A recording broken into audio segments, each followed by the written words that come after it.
everybody. It's Dr. Carmen Bryant. Welcome back to my YouTube channel. Thank you to all the new subscribers that have subscribed to my channel. I am so honored.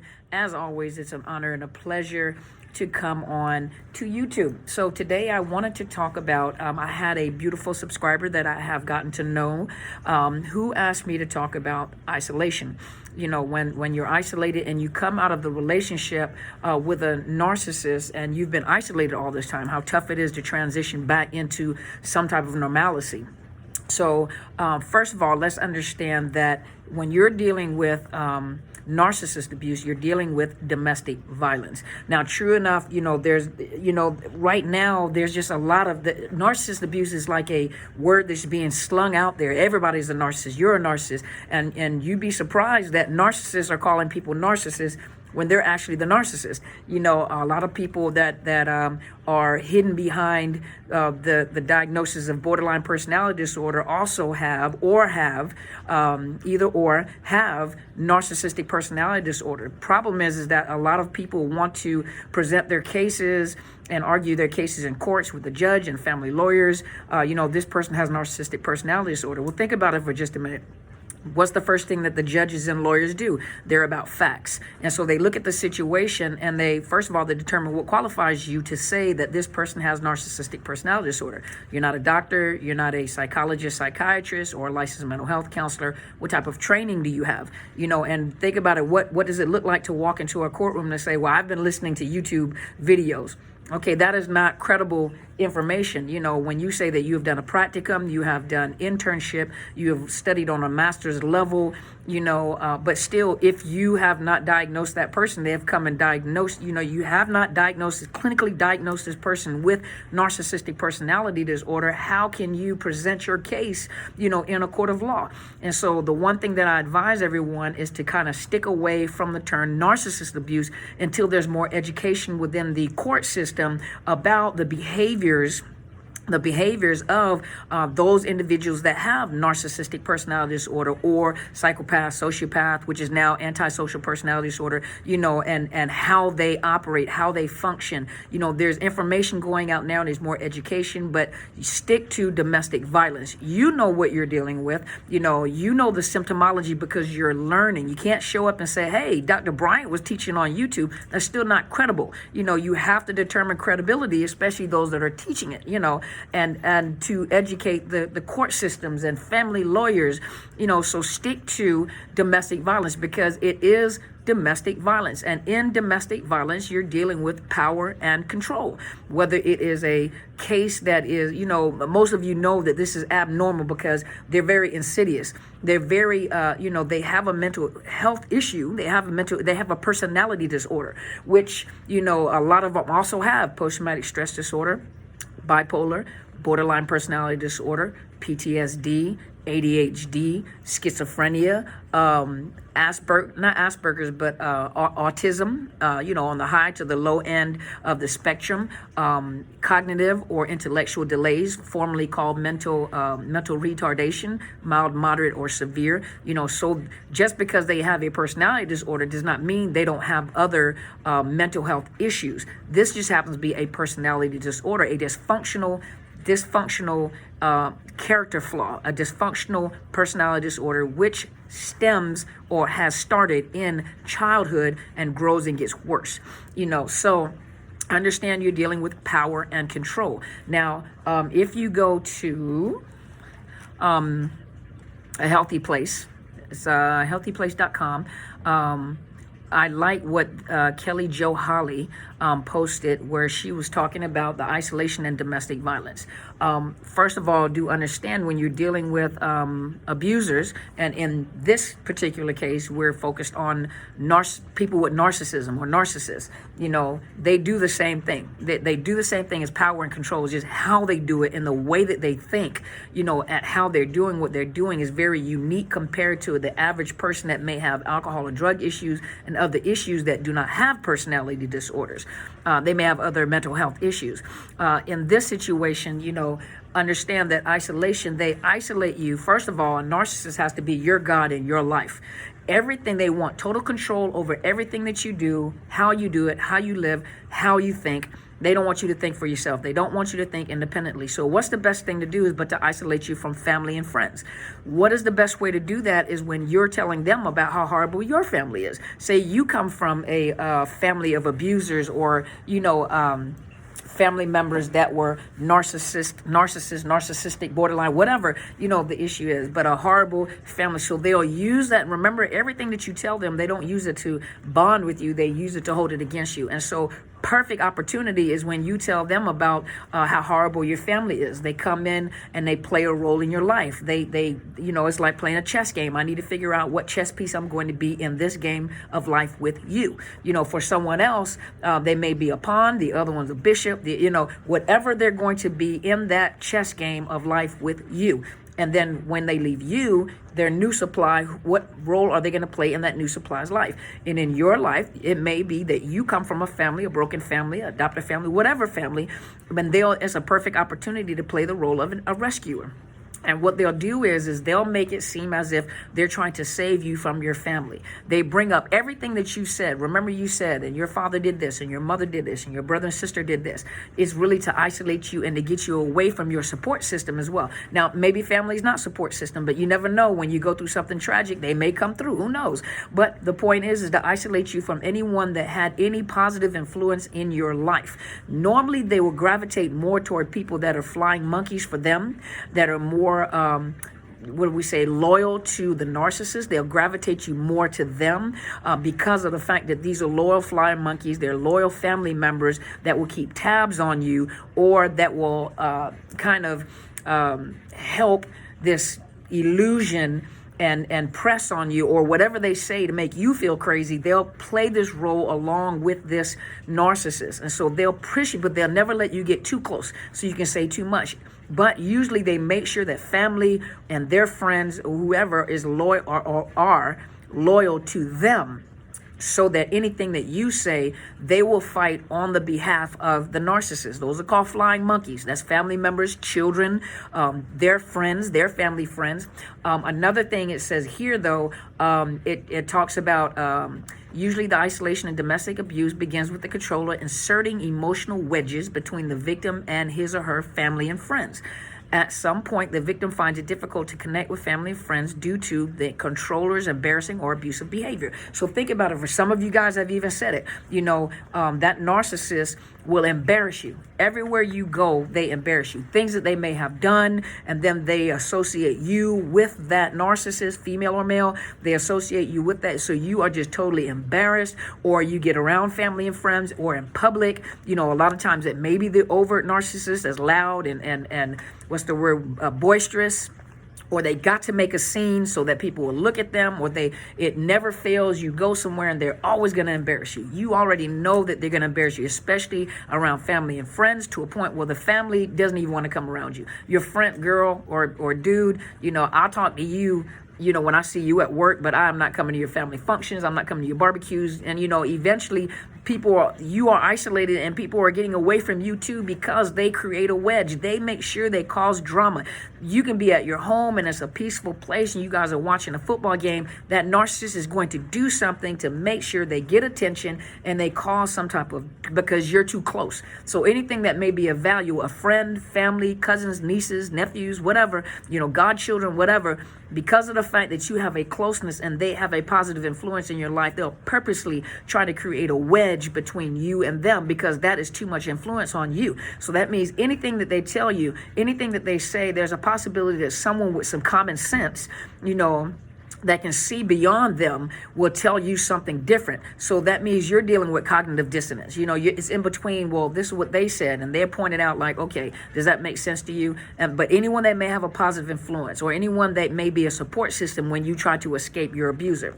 The other one is the victim's belief that the controller is telling the truth. So they're always convincing. Most of you guys have been in a relationship with a narcissist, and so they're very, very convincing. They take they take facts and mix it with lies. And so by the time you try to prove them wrong, there is some facts mixed up with a lie. So if it's not the whole truth, you know it's a lie. It doesn't matter how much, if you put perfume on poop, it still stinks. It's still stinky poop with perfume on top of it. Remember we were talking about if your breath stinks and you put gum in there and it could be a stomach problem. Now your breath smells like minty poop or septic. It's no different. They give you half truth, or they take facts and they mix it with a lie in order to deter you into their way of thinking. So let's see. But their whole purpose is to withdraw you from close relationships, and even people at your workplace. They oftentimes, the victim of isolation and domestic abuse believes that they chose to stay away from those people and do not see the controller's manipulation at all, because they're taking certain information that you've given them and they're using it against you. Well, you did say your mom is like this, you did say your sisters are like this, and they make it bigger than what it really is, and they present themselves as being a savior. They're trying to save you from these evil family members and friends. Or even when it comes to jealousy, the only reason why he wants to hang around is because he's attracted to me, or the only reason, and he's not really your friend, or the only reason why she's your friend in the first place is because she's been making eyes at me. She's always flirting. They'll pick little thing. Well, that she broke up her own marriage when she did this, so now they apply it to you. So you become, they plant those seeds of doubt in you so that you become suspicious. They plant those little seeds of doubt in you, and then they just keep watering it, see how you respond, until it's to a point where you just, I don't want this drama, so I'm just gonna, and then it's always, people don't understand my relationships, and because this is what has been planted in you. These are the seeds that have been planted in you that keep growing, because the further they isolate you from people that are rational, the more you begin to believe that lie. That's like cult leaders. Let's see. Another thing, let's see here. The abuser saw your weakness. The abuser acted jealous. So, young people, I usually tell them that, this jealousy, and I need to know where you're at, and I'm going to give you the cell phone so I can track you. Young people think that's cute. Most of us mature people think that's crazy. Now, if you're more mature and you don't know any better, and you think it's cute, oh, she cares, oh, he cares, and who you talking to? Oh, you're jealous. That's cute. No, that's not cute. And most of the time you don't catch the red flag early on in the relationship where they're jealous. And then they tell you, I'm a little jealous because I've never met anybody like you, and I love you so much, I just don't want to lose you. It's cute if you never heard anything like that.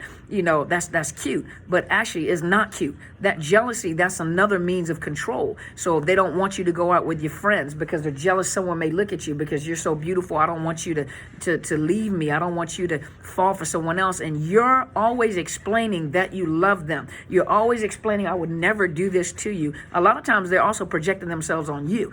So they're telling you how they think, because that's how they think, not how you think. You weren't thinking that way, and all of a sudden you're taking the responsibility of somebody else's thoughts. You're taking it, and you keep explaining yourself, knowing that that is not how you're thinking. Where did that come from? Where did that thought come from? It was the little seeds that were planted in you. So let's see. It gets to a point, let's see. The abuser dictated who you can and cannot trust. The abuser physically intimidates other people. So you're talking, you have this guy that you work with, very attractive guy, but you're not attractive to him, and just a friend. You've been friends for years before you even met, your boo thing, or a female that you've been friends with for years. You and her are like sisters, whatever, but all of a sudden they come in and they begin to intimidate, stares, looks, certain things that they say, they almost like they're intimidating and being hostile to your friends. And so once again, you're embarrassed. And so I don't want to be embarrassed. So I just left the friendship alone. And your friends really haven't done anything to you, but you're embarrassed.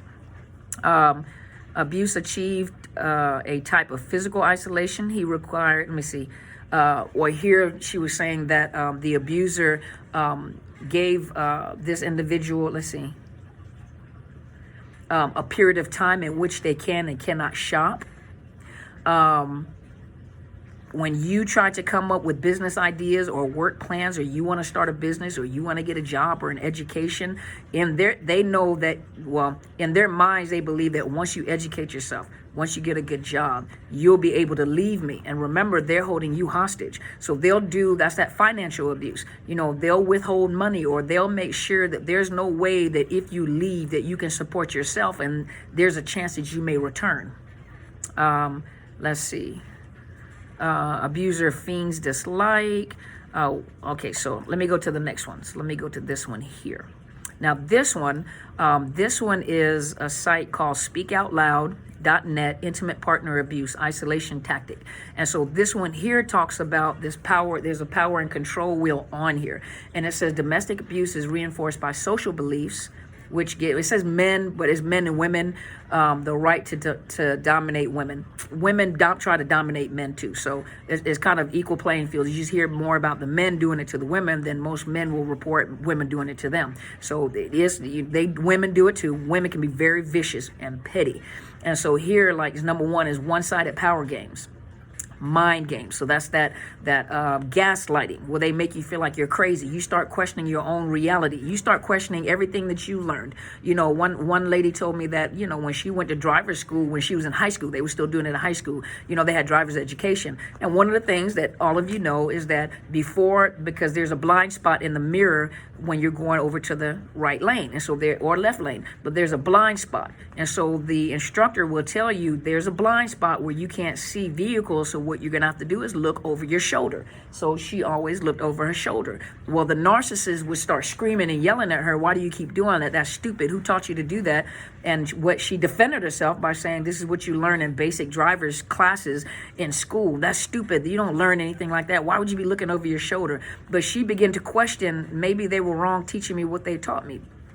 Okay, so how do you question that when you can't see anywhere else? You have no choice but to look over your shoulder to see if there's a car coming, because it's a blind spot in both sides of the mirrors, right? Well, that's that gaslighting. Inappropriate restrictions, isolation. That's that power and control, overprotection and caring.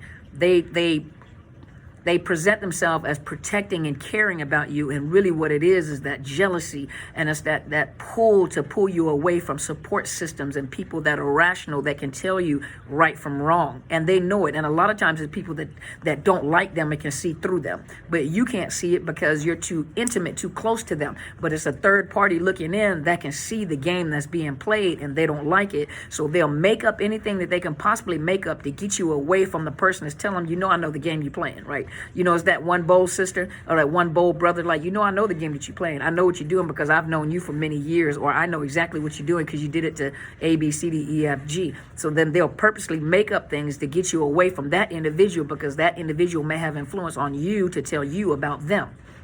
Overprotection and caring, emotional unkindness and violation of trust. That's that unempathetic, unempathy, no empathy, no connection. You don't feel the connection. You feel it in the very beginning, that love bombing, because it's so powerful that all your emotions and your chemicals and everything is going wild. But in actuality, as you go through the relationship, you realize they're unkind. They're like evil. They're like, and then all of a sudden they have the streak of wonderful, beautiful love, and they're just awesome. Okay, maybe it was me. It's that love bombing, and also that gaslighting. They get you confused, that what's the word we're looking for, that cognitive dissonance, where you're confused as well, I know what it feels like when they love me, and then sometimes they have this nasty streak, because you won't go with your first instinct. Degradation, degrading you, humiliating you in public, yelling and screaming at you and embarrassing you. Bet you won't go out in public like that anymore. I bet you won't go to these areas. Now you won't even show up to that club. You won't even show up to that restaurant anymore. But you're starting to get isolated from certain things because you're embarrassed, But believe it or not, a lot of times people are looking at the abuser and not you. The problem is that people assume that you're being watched. Like, why wouldn't she leave, or why wouldn't he leave? And you're stupid. And why do you stay? Ignorant people will think that, but a lot of times what you don't realize is that the people, you think they're looking at you because you're so humiliated and so embarrassed. In actuality, they're looking at the culprit. They're looking at the abuser, like, you're ignorant. I don't know why she won't get away. And then as you get educated, some of you educators, like, I wonder if that's a narcissist. Separation abuse. abusing you even more when you get away from them, or threatening to separate from you and take money and take your well-being or the way that you survive, or not paying child support, whatever it is that they threaten you, using social institutions, churches, judicial systems, denial, minimizing, and blaming. So, that projection, denying that it ever happened. You're crazy. You just misinterpreted what was going on. And so that gaslighting, you start questioning your reality. Using the children. A lot of you stay because they use the children against you. This person has more money than me, so if they go to court, they're going to win. And they've already threatened to take my kids away because that's what's closest and dear to you. Economic abuse, not providing you with money or a way of surviving, making you depend on them. But this is all a part of that isolation. Sexual abuse. Yes, I think all 50 states, I have to look again. I think in all the states, it's a law that you can be raped. Marital rape. There is a such thing as marital rape. You can be raped in a marriage. It is against the law. And there is a law against marital rape. They don't have the right to take sex from you. You have a right to say no. Symbolic aggression, domestic slavery, physical violence. So that physical abuse. So see, power and control and domestic violence is not just isolated to physical abuse. And a lot of people believe that it is physical abuse. When they don't let you, physical abuse also culminates them not allowing you out of a room, or not letting you leave out of the house, or not letting you pick up the phone to call 911 or for help, or isolating you into a confined area, or standing in your face and screaming in your face and won't get out your face, and then telling you in your face, I'm not touching you, I haven't hit you, I haven't touched you at all, or grabbing you, I didn't hit you, I didn't hit you at all, or keeping you, isolating you, or keeping you in a room, I didn't touch you, but that is physical abuse. So isolation is a tactic to control you. Let's see, control the money. Some turn off the electricity to prevent you from exiting through an electronic gate, so you can't get out. Manufacture situations aimed at isolating you. So come up with stories. Come up for a reason why you can't get out and go with your friends or hang out. It's too much freedom. It's too much happiness. They're not the ones that's implementing the happiness in your life. Anything that you do makes that person jealous. It doesn't matter what it is. They're jealous all the time. Attempts to isolate you as a couple from the rest of the world. Is just me and you.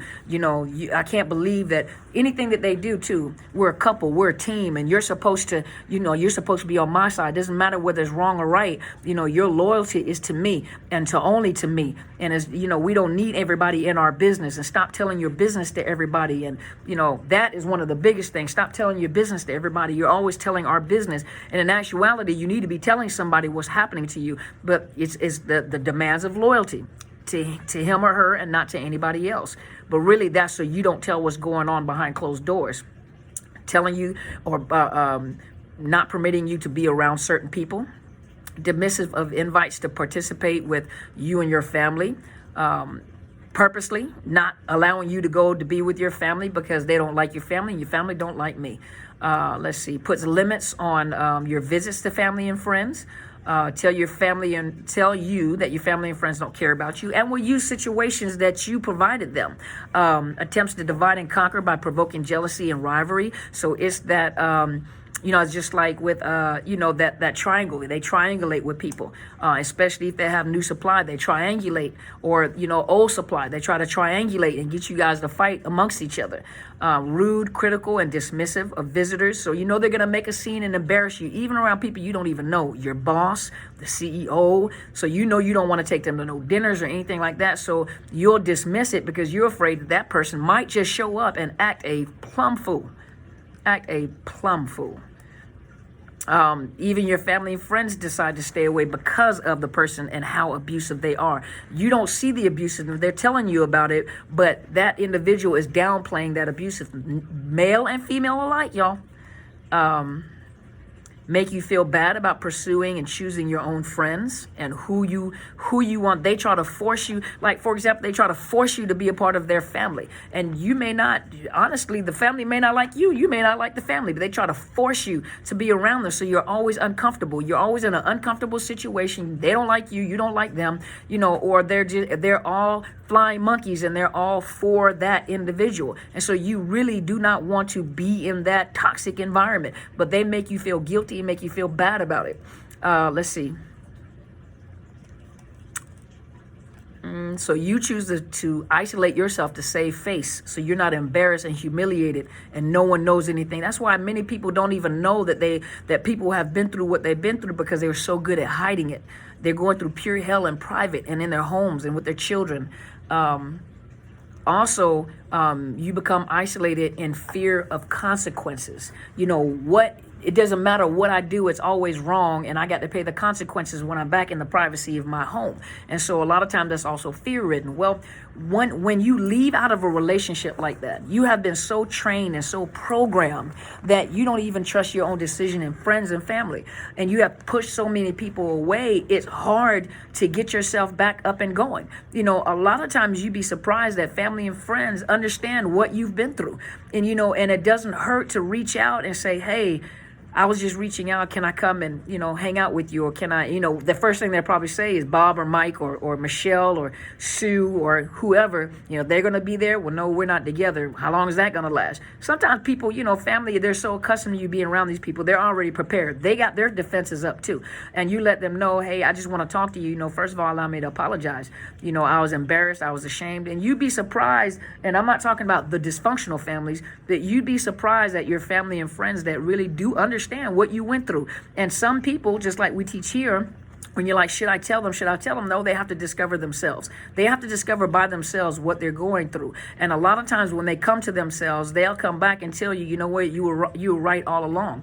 I don't know what to say. I'm embarrassed. And all you have to, and family and friends, you comfort them. Hey, either I done been there or, I get it. I understand. And I am so sorry that you went through what you went through, but I'm here. So if you ever get back in that relationship again, you may be on your own going through it, but if you need me, come back. You'd be surprised at how many people really understand. And then for some of you guys, you can't go back to the old relationships because they're connected to the narcissist. And so really you're having to discover yourself all over again. And trust you me, sometimes it is a process, getting out, I don't know what everybody does, getting out and going to church, joining some social groups within the church or social groups, they have like the meet and something where people gather as groups for safety purposes. They gather, in groups for tea, story time. You guys, if you like, what is it called?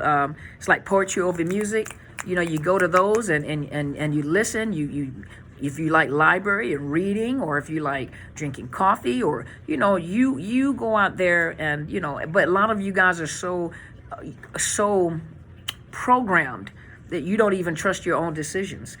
So yes, when you come out of these relationships, a lot of times you're still living in horror and you're living off of the echoes of somebody else's voice.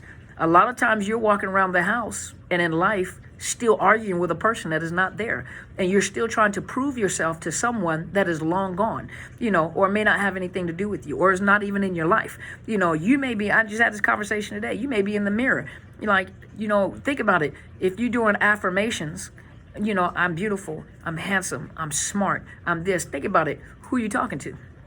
Why are you trying to convince yourself? It's because someone told you, or and some of them are like, I never said that. Well, he or she never said that to me, but they made you feel that way. What's the next thing they're going to say? You're responsible for your own feelings, but you're responsible for, what you did to manipulate me into feeling that way. I felt less than, I felt ugly, I felt used, I felt abused, and those are real feelings. And so now you're walking around, providing yourself with daily affirmation. I'm smart, I'm beautiful, because now you're having to reverse those seeds that were planted, those horrible seeds that were planted, speaking against you, and so it takes time to recover. And yes, that's pretty normal when you've been so isolated and isolated yourself out of embarrassment. Sometimes it's just good to be honest and say, I was embarrassed and humiliated over the, choices, and a lot of times they were choices that you made, but you were tricked into those choices. It wasn't honest choices.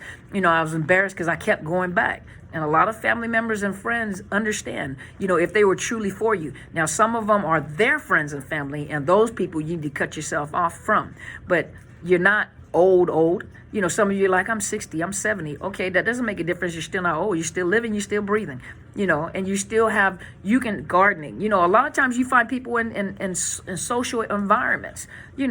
I'm telling you, like meet and greet and programs like that where it's more safe because you're in a group setting and you're talking about, book reviews. You may go to poetry over music. You may go to, a bar just to be around people that, you're talking to the bartender. You're sitting there talking to the bartender. You're having to rediscover yourself. You are learning a new type of new. That's just like a person that has lost an arm or lost an eye has to readjust their whole life to one arm and one eye, or being given a prosthetic. Is a prosthetic? Yeah, prosthetic.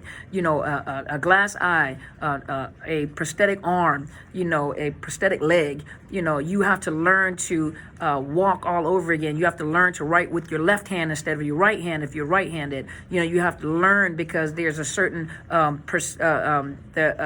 peripheral vision that has been affected because you have one eye. And the more you use that one eye, the more you get accustomed to how to turn your head. For people that have lost their hearing, have to readjust how they hear and tell people. The embarrassing for some people is, I can't hear you out of this ear, so I need you to come and talk on this side. So I don't want you to be offended, but I have to turn my head so I can hear you in this ear. You literally have to readjust your whole life after this traumatic event. This is a traumatic event. This is something that you've never been through before. So hopefully this has helped you. It's kind of a long video, but I did want to answer the question. Hopefully that answered the question. Please subscribe to my channel. It is Dr. Carmen Bryant, Overcoming Narcissist Abuse. I do have 2 Facebook pages, which is Overcoming Narcissist Abuse is my book one. So this is the one that you see more videos when I'm on other platforms or religious platforms, church platforms. And then you have Psychological Health Consultants and Services, which is more of my professional one. You see these kind of videos on it, but I don't put the other ones on there. I am on Instagram. I don't do videos on Instagram. I just do little clippets so you can come, or snippets, so you can come over here on YouTube. There's so many social media platforms. I can't do them all, but I'm trying to be hip. I'm trying to be hip, you guys. Also, my book, which is Unmasking the Illusion of Perfection. You can find it at Barnes & Noble.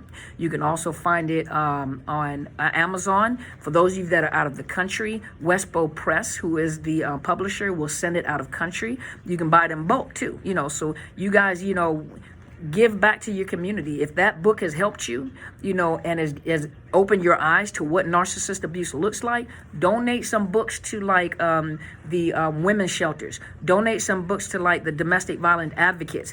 Donate some books to legal offices so they can, wherever you want to go to give the gift, that's a gift that they keep on giving, but it gives some education. I walked into a lawyer's office one time, and I asked her, I said, family lawyer. And I was like, hey, do you know anything about parental alienation? And she jumped up and ran to the back and grabbed her book. And she says, I'm studying it now. I'm learning about it. I'm studying it now. So see, some lawyers are educating themselves about certain things, parental alienation and this narcissist abuse and, these high conflict cases, and so, you give the gift that keep on giving. If you read the book and you like the book, give the book out.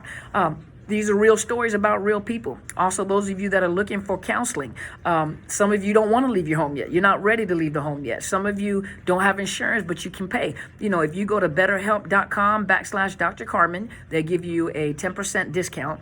I also set it up where it's particularly about narcissist abuse, but you can ask about post-traumatic stress, parental alienation, abuse, and after the psychological effects of abuse, and vet the counselors, and if you're struggling with finances, they do nominal fees, you could tell them, and they also offer grants. And so go to BetterHelp.com/Dr. Carmen and click on the link and go, it's a low fee. You go check it out and see if it fits, if you're a fit.